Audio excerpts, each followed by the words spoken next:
Hello student, welcome back our YouTube channel science beta. তো প্রিয় ছাত্রছাত্রীরা, আজকে আমি তোমাদের সঙ্গে ক্লাস 11-এর ফিজিক্সের সান্দ্রতা ও পৃষ্ঠটান এই চ্যাপ্টারের দ্বিতীয় নম্বর পাঠেতে সান্দ্রতা বা ভিসকোসিটি কি এই সম্পর্কে ডিটেলসে আলোচনা করব এবং চেষ্টা করব সবথেকে সহজ এবং সরল করে তোমাদের বোঝানোর। সেজন্য ভিডিওটি খুবই গুরুত্বপূর্ণ হয়। ভিডিওটি তোমরা প্রথম থেকে একদম শেষ পর্যন্ত দেখবে, কোথায় স্কিপ করবে না। আর যদি চ্যানেল নতুন থাকো অবশ্যই সায়েন্স বিটা চ্যানেল সাবস্ক্রাইব করবে এবং পাশে থাকা বেল আইকনে প্রেস করবে। ভিডিওতে একটা লাইক দেবে আর বন্ধুর সঙ্গে বেশি বেশি করে শেয়ার করবে। তো দেখে নাও সান্দ্রতা বা ভিসকোসিটি জিনিসটা কি, পুরো আমরা একদম বেসিক থেকে জানবো, একদম রুট লেভেল থেকে। ওকে, সান্দ্রতা বা ভিসকোসিটি জিনিসটা কি সেইটাকে আমরা আগে পুরো ক্লিয়ার করবো একদম প্র্যাকটিক্যালি এক্সাম্পল দিয়ে, তারপরে আমরা বইয়েতে আসবো। তা দেখে নাও, আমরা সাধারণত জানি কি, ধরো কোনো ড্রেন বা কোনো নালা, আমরা তো দেখেছি যে কোনো ড্রেন বা নালাতে যখন কোনো জল প্রবাহিত হয় দেখবে খুব স্রোতে যায়। আর যেই স্রোতটা যদি ধারারেখ হয় বা স্ট্রিম লাইন ফ্লো হয়, সেটা আমরা কেমনভাবে বলেছিলাম আগের ভিডিওতে, অর্থাৎ পার্ট 1-এ এই চ্যাপ্টারে খুব সহজভাবে স্ট্রিম লাইন ফ্লো বা stream line motion, turbulent motion এই সম্পর্কে ডিটেলসে আলোচনা করেছিলাম। যারা দেখুনি অবশ্যই দেখে নেবে, লিঙ্ক এই ভিডিও ডেসক্রিপশনে দেওয়া থাকবে। তো আমরা দেখবে বিশেষ করে এখন তো বর্ষাকাল, বৃষ্টি হচ্ছে বিভিন্ন জায়গায়। তো আমরা জানি যে রাস্তাঘাট যখন বৃষ্টি জল জমে গেলে জলগুলো কীভাবে প্রবাহিত হচ্ছে রাস্তার উপর দিয়ে বা জলার পাশ দিয়ে বা কোনো ড্রেন থাকলে ড্রেনের মধ্যে দিয়ে। তো সেই জল প্রবাহটা যদি আমরা এখানে আলোচনা করতে চাই, দেখবে এই জলগুলো কোনো একটা সলিডের সঙ্গে নিজে লাগানো থাকে, তার উপর দিয়ে জলটা প্রবাহিত হয়। তাহলে একটা ড্রেন আছে, ওকে, একটা ড্রেনেজ সিস্টেম আছে এইভাবে এখানটায়।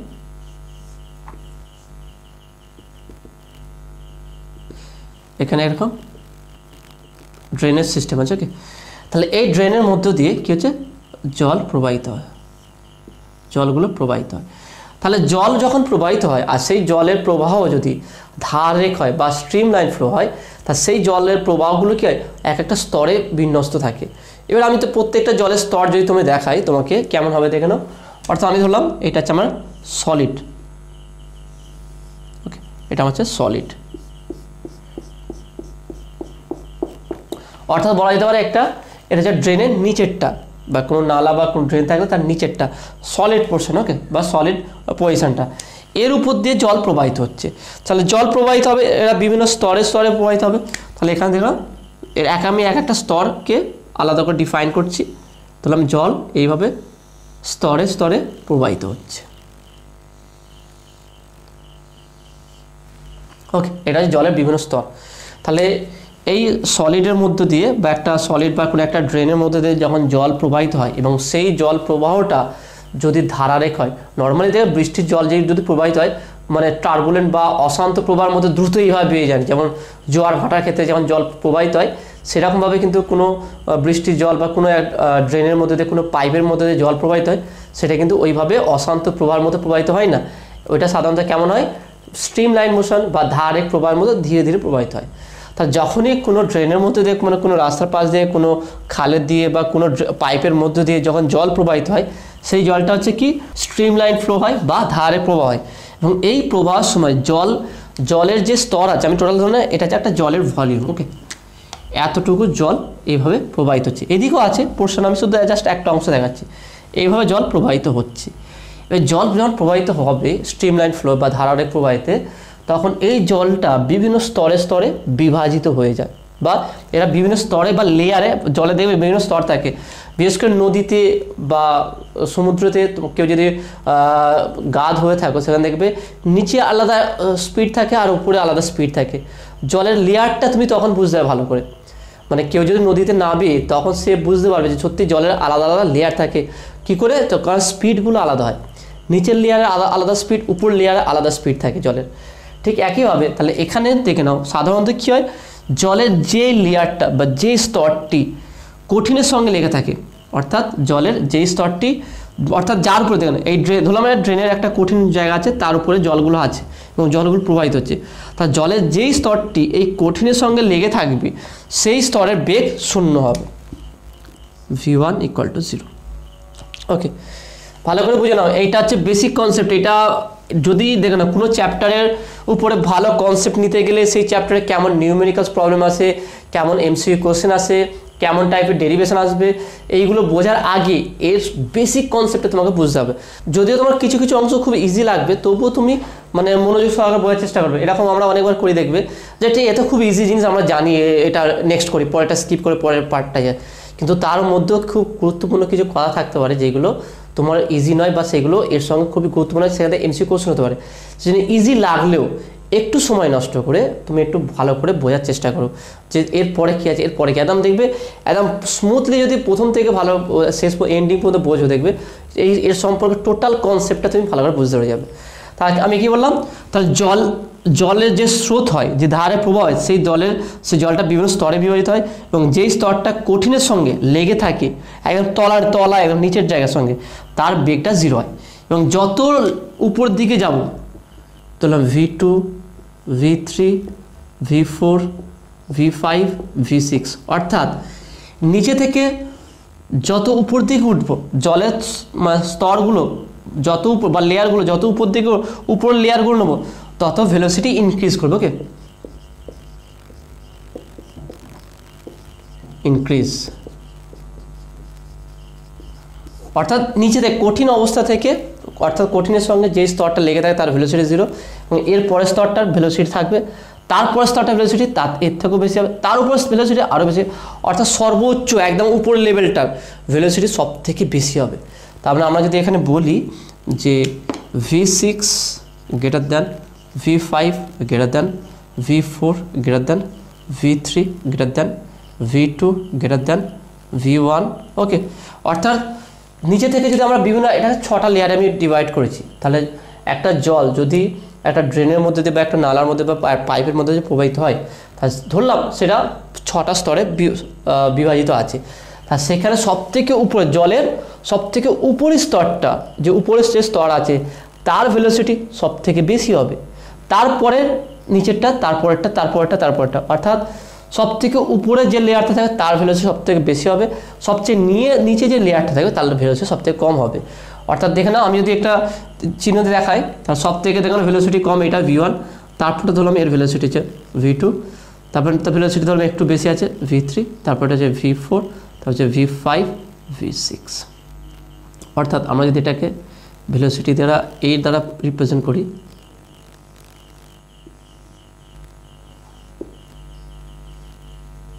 ওকে, তা দেখতে পাচ্ছি আমরা সব থেকে ভেলোসিটি কার বেশি আছে, দেখে নাও, এইভাবে যদি আমরা পয়েন্ট আউট করি, দেখে নাও, তাহলে ভেলোসিটি কার বেশি আছে, সব থেকে V6 এর।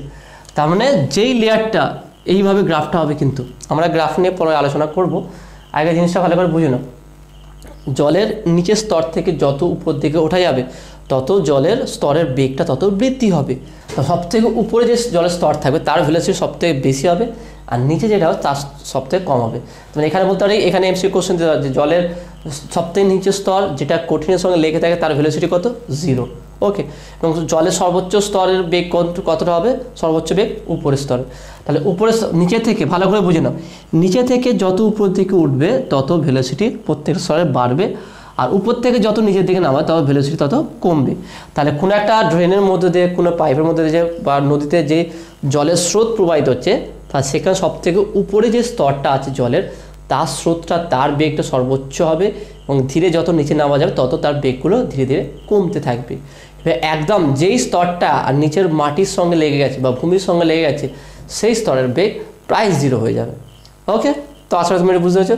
তাহলে এখান থেকে দেখেন, তাহলে এটা হচ্ছে জলের লেয়ার। এখনও সান্দ্রতা আমরা আলোচনা করিনি, সান্দ্রতা বা ভিস্কোসিটি কী জিনিস সেটা কিন্তু আমরা আলোচনা করিনি। এখন আমরা শুধু আলোচনা করলাম যে জলের স্তরগুলি কীভাবে ভেলোসিটি বেগে যায়। অর্থাৎ আমরা যদি বাইরে থেকে বা উপরে থেকে দেখি জল প্রবাহিত হচ্ছে, তার মানে এটা ভেবে নিয়ে হয়তো পুরো জলটাই, টোটাল যত ভলিউম নিয়ে জল প্রবাহিত হচ্ছে, পুরো জলের স্রোত বা বেগটা সেম আছে, কিন্তু এটা না, প্রত্যেকটা স্তরের জলের পুরোটা জলের বেগ সবাই সেম নয়, আলাদা আলাদা আছে।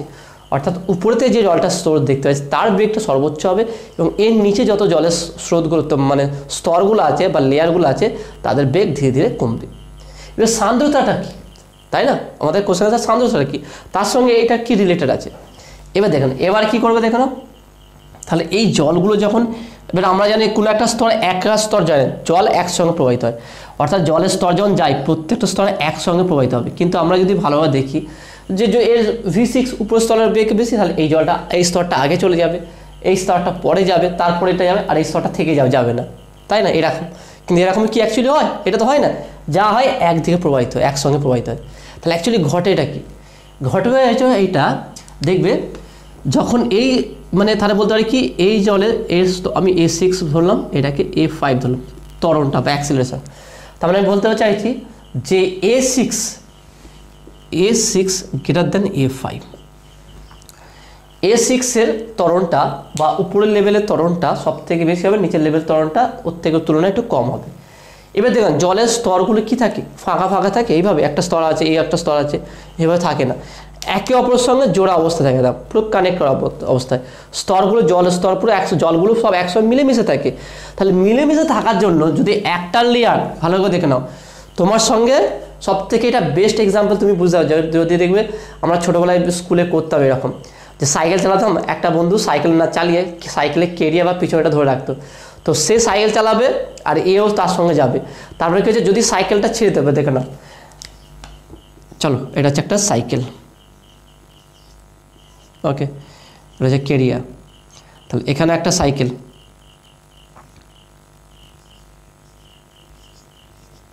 ঠিক আছে, চলো এটা হচ্ছে হ্যান্ডেল।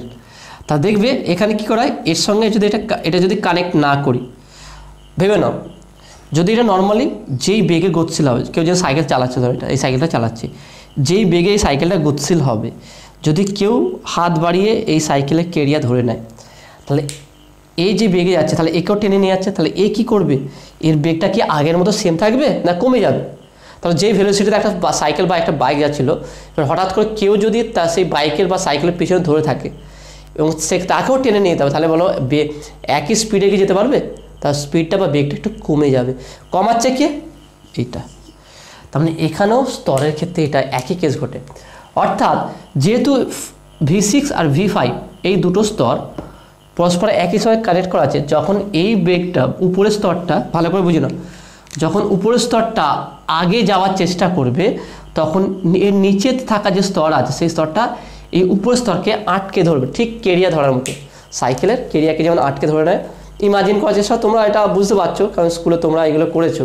তো আমরা এগুলো করতাম খুব, মানে মাঝে মাঝে বন্ধুদের বোকা বানানোর জন্য, যে একসঙ্গে যেতে যেতে গল্প করতে হতে সাইকেল বন্ধ করে তার কেরিয়া ধরে নিলাম, এবং সেও কিছুক্ষণ বলতে এত স্লো হয়ে যাচ্ছি কেন, তার ব্যাকে দেখতে, তাই না? এরকম হয়। তাহলে ভাবো যদি দুই বন্ধু একসঙ্গে যাচ্ছ, একটা বন্ধু খুব স্পিডে চলে যায়, তার তুমি কেরিয়ারটা ধরে নিলে, তার সাইকেলটা হাত দিয়ে ধরে নিলে, তাহলে কী হবে, সে যাচ্ছে তোমাকেও টেনে নিয়ে যাচ্ছে, তা তুমি কি করছো, তাকে স্লো করার, দেখে নাও সামনের লেয়ারটায়, সামনে যে সাইকেল চালাচ্ছিল সে কী চেষ্টা করছিল, তোমাতে আগে চলে যাওয়ার, কিন্তু অর্থাৎ ত্বরান্বিত করা, নিজের ত্বরণটা বৃদ্ধি করানো। আর যে সাইকেলটা ধরে আছে সে কী করছে, যে তার ত্বরণটাকে কমিয়ে নিয়ে নিজের সঙ্গে একসঙ্গে করা, দেখে নাও। তাহলে এ কী করবে, দেখে নাও, নিচের লেয়ারটা কী করবে, উপরের স্তরকে যেমন ধরে রেখেছে, তার ফলে যখন এই স্তরটা আগে বেরিয়ে যাওয়ার চেষ্টা করবে, তখন V5 লেয়ারটা বা 5 নম্বর লেয়ারটা, আমি যদি নাম দিই 1 2 3 4 5 6, অর্থাৎ 6 নম্বর লেয়ারটা যখন আগে যাওয়ার চেষ্টা করবে, কারণ এর বেগ বেশি, তখন 5 নম্বর লেয়ারটা 6 নম্বর লেয়ারকে ধরে রাখবে, অর্থাৎ তার বেগটাকে কমানোর চেষ্টা করবে। মানে এ 6 নম্বর স্তরটা কী হবে, ত্বরান্বিত হবে বা অ্যাক্সিলারেট হয়ে সামনের দিকে এগিয়ে যাওয়ার চেষ্টা করবে, কিন্তু 5 নম্বর লেয়ারটা তাই মন্থর করার চেষ্টা করবে, তার বেগটাকে কমানোর চেষ্টা করবে, কারণ কি একসঙ্গে যাবে, তাই না? এর 5 নম্বর লেয়ারটা চেষ্টা করবে 6 নম্বর লেয়ারটাকে ধরে রেখে বেগটা 6 নম্বর লেয়ারের বেগটা কমিয়ে একসঙ্গে যাওয়ার চেষ্টা করবে। তার মানে 6 নম্বর লেয়ারটা ত্বরান্বিত হয়ে বেগ বেশি আছে সামনে যাওয়ার চেষ্টা করবে, আর 5 নম্বর লেয়ারটা 6 নম্বর লেয়ারকে পিছনে রাখার চেষ্টা করবে। এই যে একটা মুভমেন্ট আছে, এই মুভমেন্টকে, এই ধর্মকে বলা হয় সান্দ্রতা। তাই না? খুবই ইজি কনসেপ্টটা, খুবই সহজ লাগে তোমাকে, আমি আরও একটু এক্সপ্লেন করতে যে ভালো করে দেখে নাও। মানে হয় না লাইফে কেমন একটা কিছু বন্ধু থাকে যে তোকে আগে যেতে দেবো না, একসঙ্গেই যাবো, যদি যেতে হয় একসঙ্গে যাবো, আগে যেতে দেবো না, সেই জন্য তাকে ধরে রেখে একসঙ্গে আমরা বেরিয়ে যাব। ঠিক একইভাবে দেখে নাও, তাহলে এইটা উপরের স্তর, এটা হচ্ছে নিচের স্তর, ওকে, এটা নিচের স্তর। তাহলে এটাকে আমি ধরলাম 1, এটা 2, 1 নম্বর 2 নম্বর, তাহলে এইটার বেগ ধরলাম V2, এটা হচ্ছে V1, তাহলে obviously V2 greater than V1, উপরের স্তরের বেগটা বেশি হবে, তাহলে এর ত্বরণটাও বেশি হবে, A2 গ্রেটার দ্যান A1। এবার দেখেন কি হবে, তাহলে উপরে 2 নম্বর স্তরটা চেষ্টা করবে কি দ্রুত সামনের দিকে এগিয়ে যাওয়া, কারণ ওর বেগ বেশি। এবার যেহেতু 2 নম্বর স্তরের সঙ্গে 1 নম্বর স্তরটা লেগে আছে এইভাবে, যেতে পারবে না, তো একে তো সঙ্গে নিয়ে যেতে হবে। তাহলে তোমার স্পিড বেশি, তুমি একটা দুর্বল যে কাউকে কাঁধে নিয়ে আছো, তা তুমি যখন দৌড়তে যাবে তাকেও তো বয়ে নিয়ে যেতে হবে, কারণ তার স্পিড তোমার স্পিডের সমান নয়। তাহলে যখনই তোমার স্পিডের সঙ্গে তার স্পিড সমান নয়, তখন তোমার তার সঙ্গে কি ধীরে ধীরে যেতে হবে। ঠিক এরকম দেখবে যখন আমরা কোনো জায়গায় হেঁটে হেঁটে যেতাম, এগুলো আমরা দেখেছি যে আমরা খুব দ্রুত যখন হাঁটতে পিছন দিকে দাঁড়িয়ে মানে ধীরে ধীরে আসছি, তখন আমার স্পিডটাকে কমিয়ে আবার তার সঙ্গে হাঁটতে শুরু করলাম, আবার দেখলাম যে পিছনে পড়ে গেছে, আবার স্লো হয়ে গিয়ে আবার তাকে নিয়ে যাচ্ছে, তাই না? তাহলে এই যে স্লো করে দেওয়া একটা মানে লেয়ার অন্য লেয়ারকে যে আগে বেরোতে দিচ্ছে না, আগে যেতে দিচ্ছে না, এই ধর্মটা হচ্ছে সান্দ্রতা। তাহলে ব্যাপারটা আমরা আরেকটু ভালো করে ডিটেলসে বুঝে নিই। তাহলে 1 নম্বর 2 নম্বর স্তর আছে, তাহলে 2 নম্বর স্তরের বেগটা বেশি, কারণ এটা উপরে আছে। 1 নম্বর স্তরের বেগটা 2 নম্বর থেকে কম, কারণ 2 এর নিচে আছে। তাহলে 2 নম্বর যেহেতু বেগ বেশি, তার 2 নম্বর স্তরটা আগে যাওয়ার চেষ্টা করবে, কিন্তু যেহেতু 2 নম্বর স্তরের সঙ্গে 1 নম্বর স্তরও আছে নিচে একই সঙ্গে লাগানো, তাহলে 1 নম্বর স্তরটা করবে কি 2 নম্বর স্তরের বেগটাকে একটু কমিয়ে দিয়ে একসঙ্গে যাওয়ার চেষ্টা করবে। এই যে 2 নম্বর স্তরের বেগটা মন্থর করে একসঙ্গে যাওয়ার যে প্রবণতা আছে, এই ধর্মটাকে বলা হচ্ছে কি সান্দ্রতা। মানে এই যে আপেক্ষিক বেগ, এই যে আপেক্ষিক বেগ, যে 2 নম্বর স্তরে যে আপেক্ষিক বেগকে যে বাধা দিচ্ছে যে ধর্মের কারণে, সেই ধর্মকে বলা কি সান্দ্রতা। তা সান্দ্রতা কি, তা সংজ্ঞাটা দেখে না খুবই সহজ আছে। তা যে ধর্মের জন্য তরলের বিভিন্ন স্তরের মধ্যে যে আপেক্ষিক গতির আছে, সেই আপেক্ষিক গতির বিরুদ্ধে যে বাধা সৃষ্টি করে তাকে সান্দ্রতা বলে। সংজ্ঞাটা আমি লিখে দিই, সংজ্ঞাটা আমি ডিটেলসে তোমাদের বলবো, খুবই সহজ আছে, দেখে নাও, এটা খুবই সহজ কনসেপ্ট।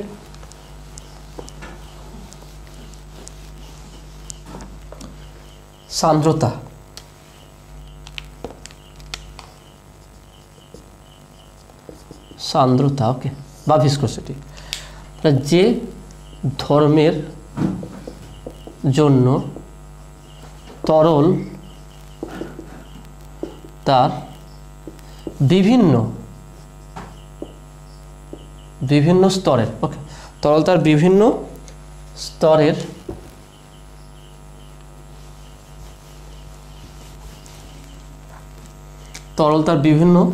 স্তরের আপেক্ষিক গতির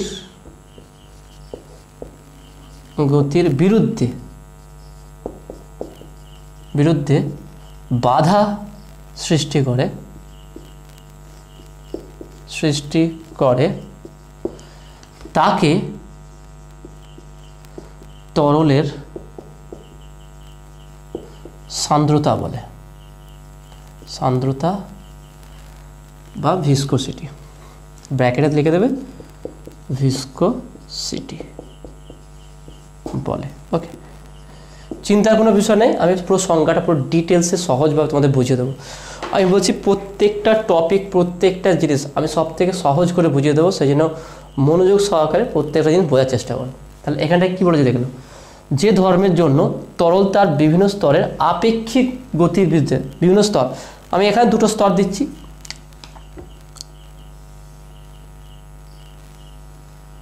এটা একটা স্তর, ধরলাম এখানে একটা স্তর আছে, ওকে, একটা স্তর, ওকে, এই 2টো স্তর দেব।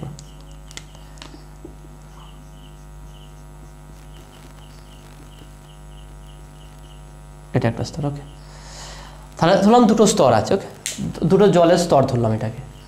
তাহলে যে ধর্মের জন্য তরল তার বিভিন্ন স্তরের আপেক্ষিক গতির বিরুদ্ধে, তাহলে আপেক্ষিক গতিটা কি দেখে নাও, আপেক্ষিক গতি হচ্ছে কি, এটা উপরের স্তর, এটা 2 নম্বর স্তর, এটা 1 নম্বর স্তর।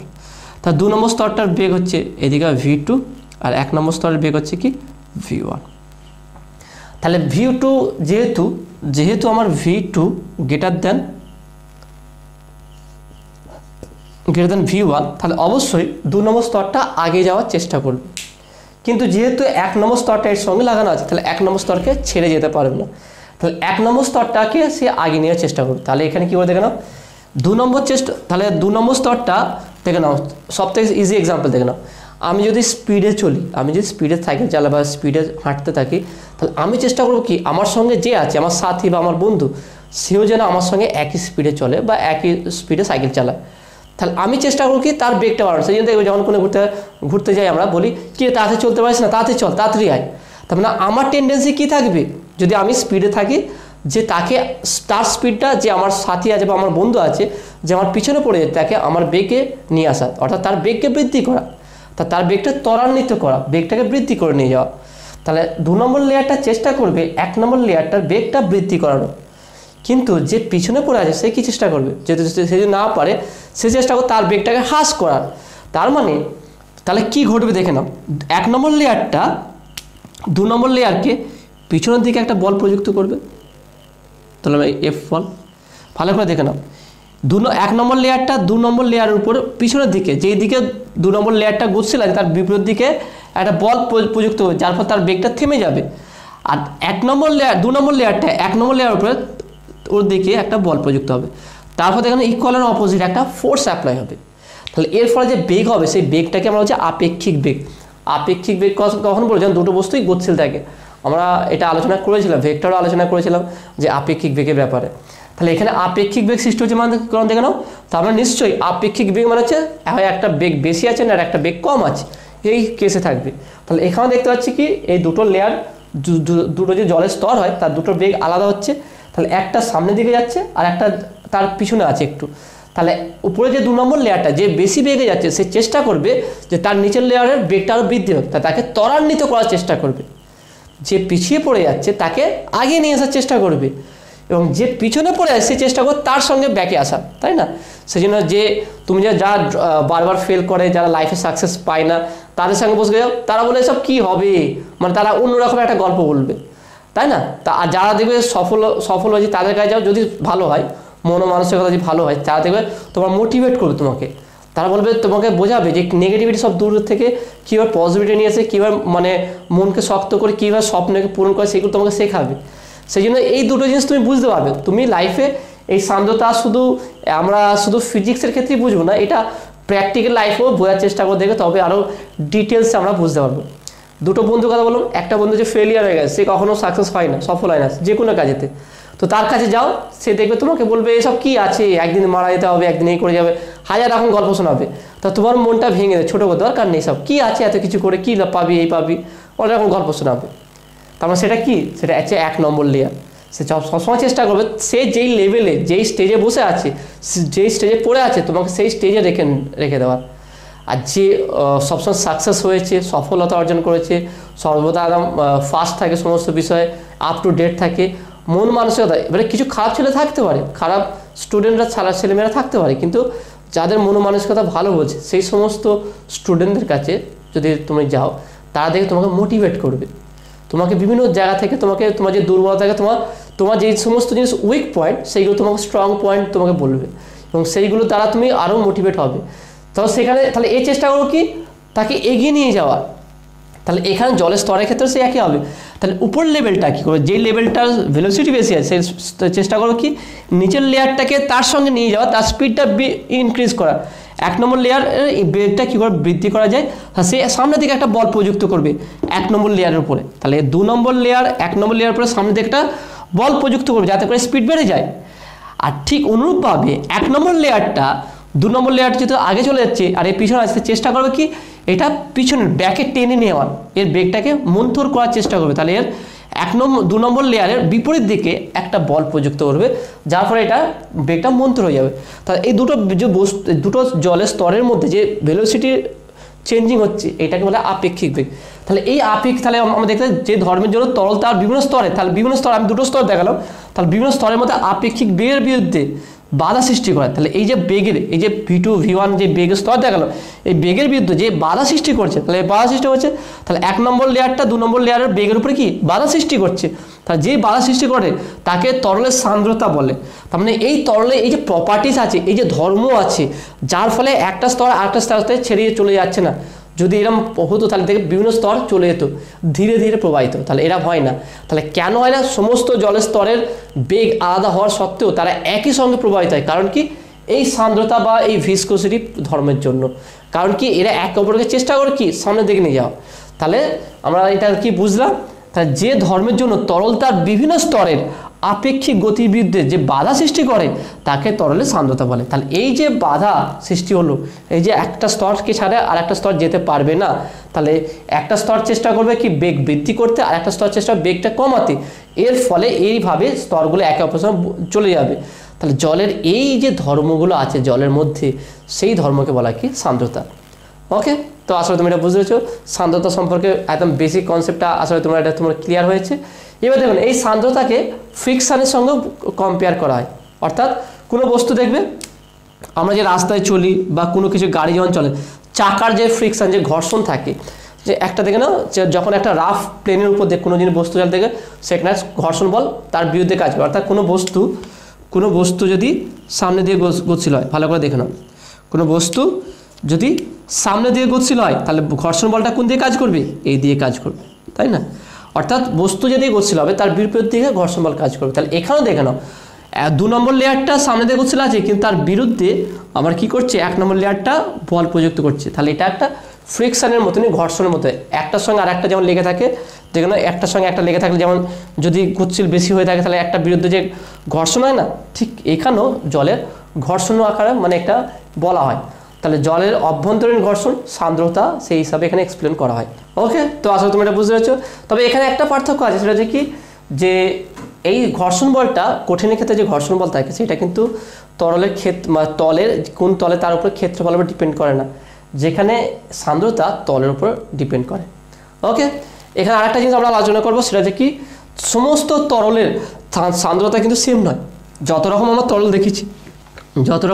দেখেছি সমস্ত তরলের কিন্তু সান্দ্রতা সেম নয়। তো সান্দ্রতা অ্যাকচুয়ালি আমরা তাহলে কি বুঝলাম আপাতত এখন পর্যন্ত? সান্দ্রতা হচ্ছে একটা জলের একটা ধর্ম, যেটার ফলে জলের বিভিন্ন স্তর বাধা সৃষ্টি হয়, আপেক্ষিক গতিকে বাধা দেয়।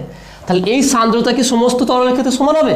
উত্তর কি না, সমস্ত তরলের ক্ষেত্রে এই সান্দ্রতা সমান হবে না। যেমন কি আমরা তরল বলতে পারি, কোহল আছে, তেল আছে, জল আছে, মধু আছে, আলকাতরা আছে। তাহলে এদের সবার কি সান্দ্রতা প্রত্যেকটা লেয়ারের মধ্যে বাধা কি সেম? দেখো আমি যদি এক্সাম্পল নিই, প্রথম এক্সাম্পল নিচে দেখে নাও। প্রথম হচ্ছে 1 নম্বর হচ্ছে কি কোহল এবং তেল। ওকে, তেল। তাহলে কোহল একটা, অর্থাৎ আমি একটা জার নিলাম, ধরো একটা বড় জায়গা নিলাম। ওকে, একটা বড় জায়গা নিলাম এক্সপেরিমেন্ট করার জন্য। ওকে, তা দুটো জারেতে আমি কি করলাম, এখানে একটাতে কোহল দিলাম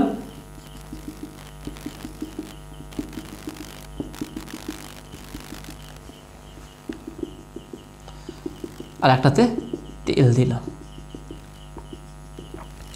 তাহলে কি হবে দেখো, দুটো জারেতে একটাতে কোহল দিলাম, একটা তেল দিলাম।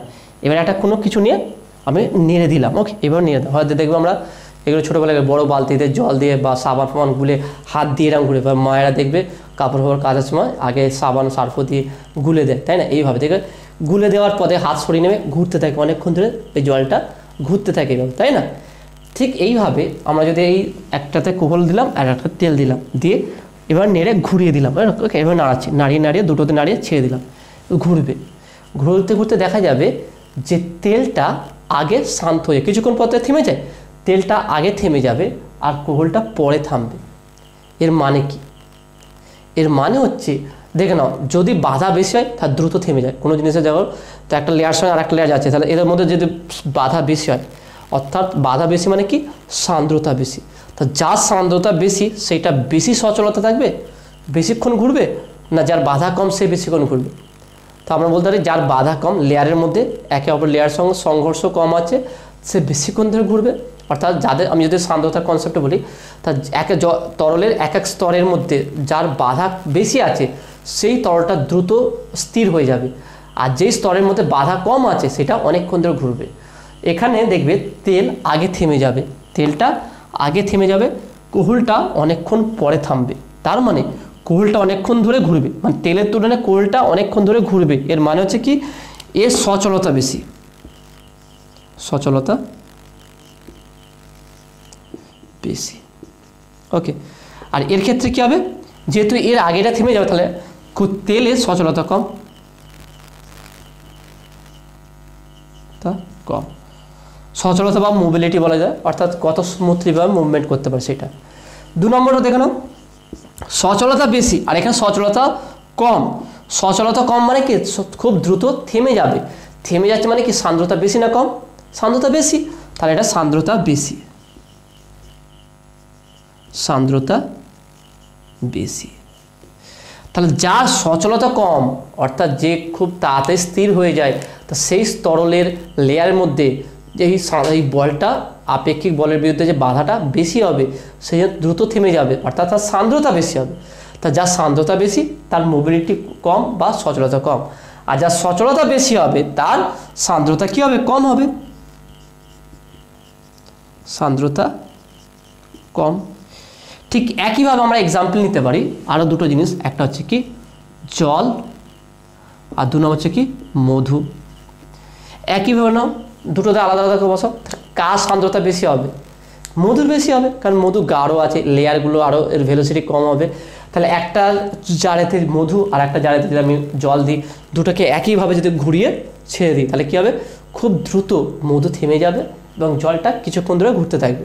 তার মানে মধুর সান্দ্রতা কি বেশি, যেটা দ্রুত থেমে যায় তার সান্দ্রতা বেশি, তার সান্দ্রতা বেশি মানে সচলতা কম। তাহলে মধুর সান্দ্রতা বেশি, যার সান্দ্রতা বেশি তার সচলতা কম, এইটা ভালো করে মনে রাখবে। যার বাধা বেশি সে বেশি দূর যেতে পারবে না, তাই না? একটা বাউন্ড হয়ে যাবে, সেই জন্য মধুর সান্দ্রতা বেশি, সেই জন্য এর সচলতা কম। আর মধুর তুলনায় জলের সচলতা বেশি, সান্দ্রতা কম। সবথেকে কম সচলতা হচ্ছে কি আলকাতরা, এইটা মনে রাখবে, আলকাতরা। আলকাতরার সান্দ্রতা বেশি, সান্দ্রতা বেশি, অনেক বেশি। ওকে, তোমরা যদি বলো জল, মধু, তেল, কোহল, আলকাতরা, এর মধ্যে সবথেকে সান্দ্রতা কার বেশি? আলকাতরার। কারণ আলকাতরা মানে সঙ্গে সঙ্গে থেমে যায়, বেশিক্ষণ এ হয় না, দেখবে অনেকক্ষণ ধরে ঘেটে ঘেটে ঘেটে ঘেটে ছেড়ে দিলে আবার থেমে গেছে। তার মানে এর যে লেয়ারগুলোর মধ্যে যে ফ্রিকশনটা অনেক বেশি, ওকে, সেই জন্য সান্দ্রতা বেশি হবে। আর সচলতা কী হবে? সবচেয়ে কম, সচলতা সব থেকে কম। ওকে, তাহলে এখানে ভালো করে বুঝো না কী হলো। তাহলে আমরা এখানে দুটো নিয়ে সব কম্পেয়ার করতে লাগলাম যে তার সান্দ্রতা কার বেশি হবে কার কম হবে। এইগুলো এই জন্য যে অ্যাকচুয়ালি সান্দ্রতা সম্পর্কে পুরো বেসিক কনসেপ্ট তোমার ক্লিয়ার হয়ে যায় একদম। তো সান্দ্রতা কি? তার যেই তরল খুব বেশি ফ্লো হতে পারে তার সান্দ্রতা বেশি, আর কোনো তরল বেশি যখন ফ্লো হতে পারবে না তার সান্দ্রতা বেশি হবে, যেটা বেশি হতে পারবে না। ভালো করে বুঝে নাও, যেই তরল লেয়ারগুলো খুব ভালোভাবে মানে মুভ করছে, দেখে নাও আমরা যদি এখানে কম্পেয়ার করি, যেটা বেশিক্ষণ ধরে ঘুরছে মানে কি তাদের একে অপর লেয়ারের মধ্যে কি বাধাজনিত বলটা খুব কম আছে, তার মানে সান্দ্রতা অনেক কম। আর যেটা দেখে খুব দ্রুত থেমে যাচ্ছে তার মানে কি তাদের লেয়ারের মধ্যে বাধাজনিত বলটা কি অনেক বেশি আছে, তো তার সান্দ্রতা বেশি আছে। ওকে, তাহলে এইভাবে আমরা এক্সাম্পল নিতে পারি। আর সেখানে আমরা এখানে জিনিস দেখলাম যে আলকাতরার সান্দ্রতা সবথেকে বেশি হবে এবং সচলতা সবথেকে কম হবে। ওকে, তো আসলে তুমি এটা বুঝতে পেরেছো। এবার আমরা গতির পরিলেখ লিখবো, অর্থাৎ আমরা লেখচিত্র অঙ্কন করব গতির ক্ষেত্রে। তরলের বিভিন্ন গতির লেখচিত্র কেমন হয় সেটা আমরা একটু দেখে নেব, খুবই সহজ আছে, দেখে নাও।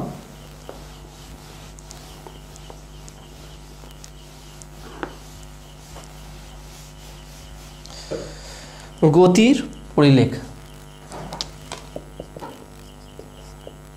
গতিবেগের পরিলেখ।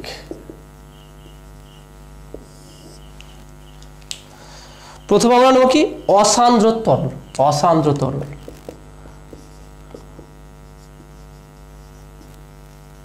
অসান্দ্র তরল। অসান্দ্র তরল মানে কি যাদের লেয়ারের মধ্যে ভেলোসিটির কোনো তারতম্য নেই।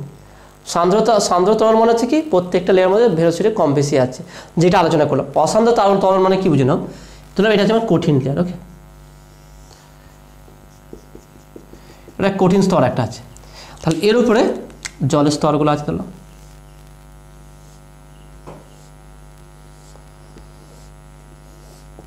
তাহলে অসান্দ্র তরল মানে হচ্ছে কি এর প্রত্যেকটা স্তরের বেগ সেম,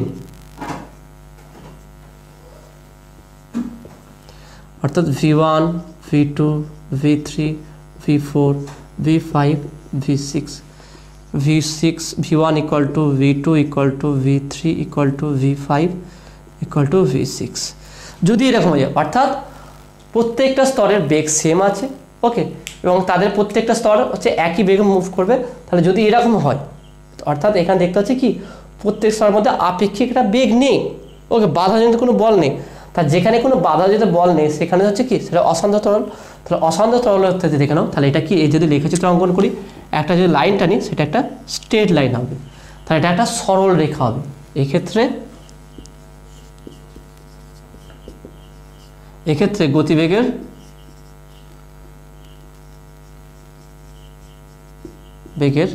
লেখচিত্র সরল রেখা হবে, সরল রেখা হবে, ওকে, একটা সরল রেখা হবে। দেখে নাও, একটা বলা যেতে পারে যদি আমরা অ্যাক্সিস ধরি, এটা যদি এক্স অ্যাক্সিস, এটা যদি ওয়াই অ্যাক্সিস বলি, এটা এক্স, এটা যদি ওয়াই ধরি, তাহলে এটা ওয়াই অক্ষের সমান্তরাল একটা সরলরেখা হবে। দেখে নাও, আমরা যদি এটাকে ওয়াই অক্ষ বলি, এটা ওয়াই অক্ষ, এটাকে যদি আমরা এক্স অক্ষ বলি, তাহলে যে সরলরেখাটা হবে সেটা কি ওয়াই অক্ষের সমান্তরাল একটা সরলরেখা পাবো। এটা হচ্ছে কি অশান্ত তরলের ক্ষেত্রে, কিন্তু স্বাভাবিক সমস্ত তরল অশান্ত হয় না।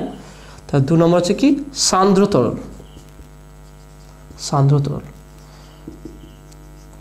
সান্দ্র তরলের ক্ষেত্রে কি যে স্বাভাবিক যেটা দেখলাম, সান্দ্র তরলের ক্ষেত্রে অ্যাকচুয়ালি হয় কেমন,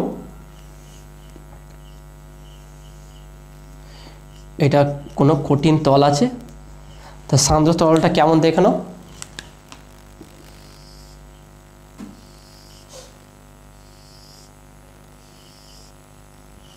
জাস্ট এটা আমি যদি দেখাই, তাহলে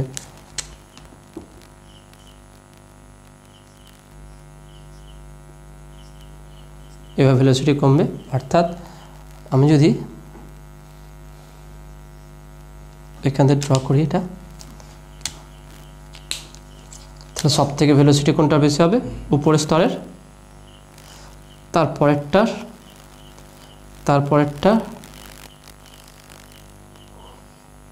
এবার ভেলোসিটি কমবে।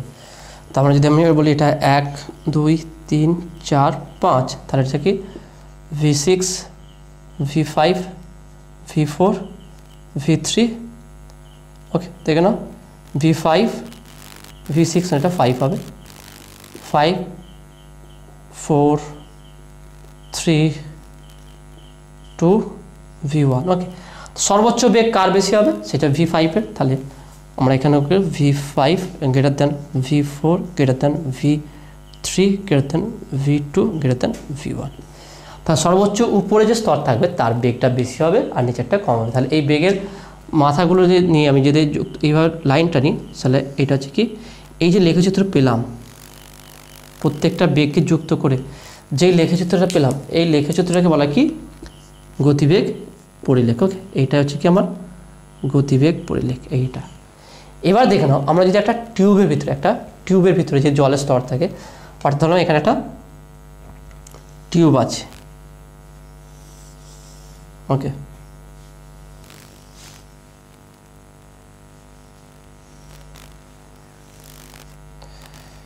একটা টিউব আছে, তাহলে টিউব যদি থাকে, এবার দেখো তাহলে টিউবে থাকলে কি দেখো কঠিন স্তর কোথায় আছে, তাহলে এখানেও কঠিন স্তর, এইটাও কঠিন স্তর। তাহলে কোনো পাইপ, যেটা সাধারণত আমরা দেখি না, কোনো পাইপের মধ্যে দিয়ে জল প্রবাহিত হয়, কোনো একটা ড্রেন আছে সেই সিস্টেমে, তার মধ্যে জল যদি প্রবাহিত হয়, তার উপর নিচে প্রত্যেকটা এটা পাইপ হলে উপরে এটা থাকে আর তার ভিতর দিয়ে জল যাচ্ছে, তাহলে এখান থেকে জল প্রবাহিত হচ্ছে। আমি যদি এখানে বিভিন্ন স্তরে বিভাজিত করি, ওকে, দেখে না, এইভাবে যদি আমি তোমাদের দেখাই,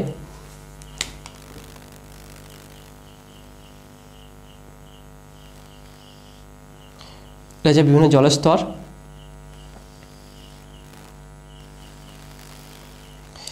এবার দেখে নাও, আমরা যদি বলি তাহলে এখানে কটা স্তর দিলাম, 1 2 3 4 5 6 7, ওকে, 7টা। তাহলে উপরে দুটো আছে,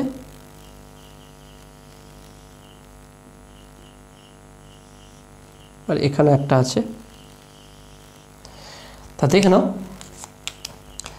1 2 3, তাহলে এটা 4 নম্বর। তার মানে এর বেগটা যেটা মিডল থাকবে তার বেগটা সর্বোচ্চ হবে, 1 2 3, এখানে দেখে নাও, এখানে 1 2 3 4 5 6 7। তাহলে যেটা দেখো উপরে সব থেকে উপরে দেখে নাও, উপরের স্তরটা 7 নম্বর স্তরটা কঠিনের কাছে আছে, আর 1 নম্বর স্তরটা কঠিনের কাছে আছে। তাহলে এই দুটো স্তরের, এই স্তর আর এই স্তরের ভেলোসিটি কী হবে? সব থেকে কম হবে। কারণ আমি বলছিলাম যেই স্তরটা কঠিনের সঙ্গে লেগে থাকবে তার ভেলোসিটি 0 হয়ে যায়, তাহলে তার কাছাকাছি যে স্তরগুলো থাকবে তার ভেলোসিটি সব থেকে কম হবে। তাহলে এর ভেলোসিটিটা আর এর ভেলোসিটি, তাহলে দেখে নাও এই উপরের 7 নম্বর স্তর আর 1 নম্বর স্তর, 1 নম্বর স্তর আর 7 নম্বর স্তরের ভেলোসিটি সবথেকে কম হবে, এবং সবচেয়ে বেশি হবে কোনটা? এর মিডলটা যেটা আছে 4 নম্বর স্তরটা, 4 নম্বর স্তরের ভেলোসিটি সবথেকে বেশি হবে। তারপর দেখবেন ভেলোসিটি এভাবে কমবে একটু, এইবার এটা কমবে, এটা আর একটু কমবে, এইটা আর একটু কমবে। ঠিক অনুরূপভাবে এরও ভেলোসিটি একটু কমবে, এটা আর একটু কমবে, এইটাও আর একটু কমবে। তার মানে দেখে না ভেলোসিটিটা কেমন আছে? দেখে না, আমরা যদি ভেলোসিটি লিখে চিত্র অঙ্কন করতে যাই সেটা কেমন হবে দেখে না, এইরকম। ঠিক দেখে নাও এইরকম টাইপের আসছে, ঠিক না? এইভাবে যদি এখান থেকে আমি ডট ডট করে টানি একটা,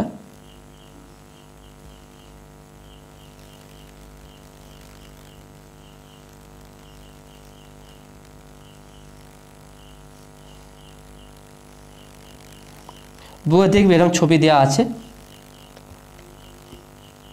তা যদি দেখো দেখবে এইরকম থাকবে। ওকে, এইরকমভাবে থাকে এগুলো। তার মানে সব থেকে যেটা মিডলে, তাহলে একটা পাইপের ভিতরে বা একটা নলের ভিতরে যখন জল প্রবাহিত হবে তার উভয় দিকেই কঠিন পদার্থ হয়, তাহলে উভয় দিকে কঠিন পদার্থ হয় তাহলে তাদের বেগটা কম হবে। তার সব থেকে মিডল যে লেয়ার হবে, মাঝখানে যে লেয়ার হবে, সেই লেয়ারের বেগটা সব থেকে বেশি হবে, এবং যত উপর দিকে উঠবে বেগটা কমবে, এবং এখান থেকে যত নিচের দিকে নামবে সব থেকে বেগটা কমবে। তাহলে মিডল লেয়ারের উপর দিকে বেগটা কমতে থাকবে, নিচের লেয়ারের বেগগুলো কমতে থাকবে, আর মিডল লেয়ারের সব থেকে বেগটা কী হবে? সব থেকে বেশি হবে। তার মানে এই স্তরটার যেটা মিডলে আছে এই স্তরটার বেগটা সর্বোচ্চ হবে, এবং এর এর বেগের প্রত্যেকটার মাথা যদি আমরা একটা রেখাতে টানি সেটা দেখতে হবে একটা অধিবৃত্তাকার হবে, তাই না? এটা কার মধ্যে দেখতে হচ্ছে? একটা অধিবৃত্তাকার দেখতে হচ্ছে, দেখে নাও এটা একটা অধিবৃত্তাকার, এটা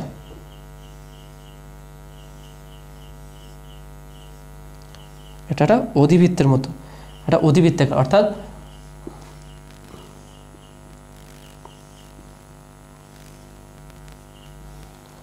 এইভাবে এই স্তরটা আছে, তাহলে এটা অধিবৃত্তের মধ্যে দেখা, তাই না? তাহলে একটা নলের ভিতরে জলের স্তরগুলো যেভাবে প্রবাহিত হয় তার যদি গতিবেগের পরিলেখ অঙ্কন করা যায়, তাহলে সেই গতিবেগ পরিলেখটা কেমন হবে? অধিবৃত্তাকার হবে। দেখে নাও এই ছবিটা তোমাদের বইয়েও আঁকা আছে খুবই সহজে। ওকে, তো আসলে তুমি এটা বুঝতে পেরেছো। তা দেখে নাও আজকে যে বিষয়টা আলোচনা পুরো সান্দ্রতা সম্পর্কে একটা বেসিক জিনিসগুলো আলোচনা করলাম, কেমন লেগেছে সেটা তোমরা অবশ্যই কমেন্টে জানাবে। নেক্সট ভিডিওতে সান্দ্রতা অঙ্ক কিছু ডেরিভেশন আছে সেই ডেরিভেশনগুলো বোঝাবো। তাহলে যদি নতুন থাকো চ্যানেলে অবশ্যই সায়েন্স বা চ্যানেল সাবস্ক্রাইব করবে এবং পাশে থাকা বেল আইকন প্রেস করবে, আর বন্ধুদের সঙ্গে বেশি করে শেয়ার করবে, আর যদি কোনো ডাউট থাকে সেটা তোমরা কমেন্টে জানাবে। তো দেখা হবে নেক্সট ভিডিওয়। Have a nice day.